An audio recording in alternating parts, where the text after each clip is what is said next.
Nou, ek weet wat jy wil vra. Is dit nie verkeerd vir 'n boetie en 'n sussie om te trou nie? Om dit te antwoord, gaan jy so bietjie moet kophou en konsentreer, sodat ek vir jou 'n paar goedjies kan verduidelik. Jou liggaam bestaan uit biljoene der biljoene klein selletjies, en binne in elkeen van hierdie selletjies is daar nog kleiner goedjies wat ons gene noem. Hierdie gene dra al die inligting wat ons van ons ouers af geërf het, soos die kleur van ons oë en hare, die vorm van ons ore en hande, siektes, temperament en nog duisende ander dinge.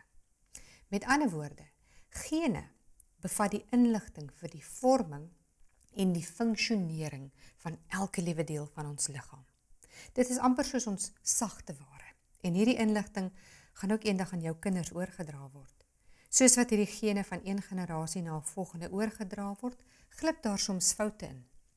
Ons noem die foute mutasies. En mutasies is verantwoordelik vir honderde oorerflike siektes soos kanker, as ook gebreke by geboorte.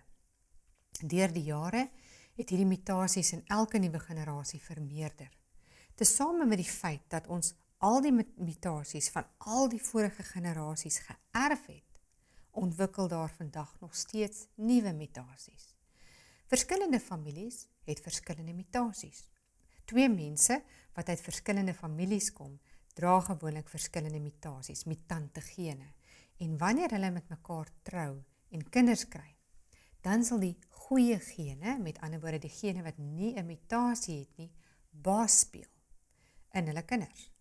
Om hierdie rede behoort hulle kinders nie gebreke of siektes wat deur mutasies veroorsaak word te hê nie.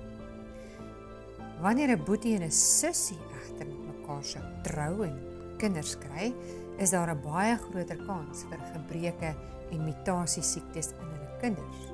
Omdat 'n boetie en sussie uit dieselfde familie kom, en dis 'n baie groter kans staan om dieselfde skadelike mutasies in hulle gene te dra.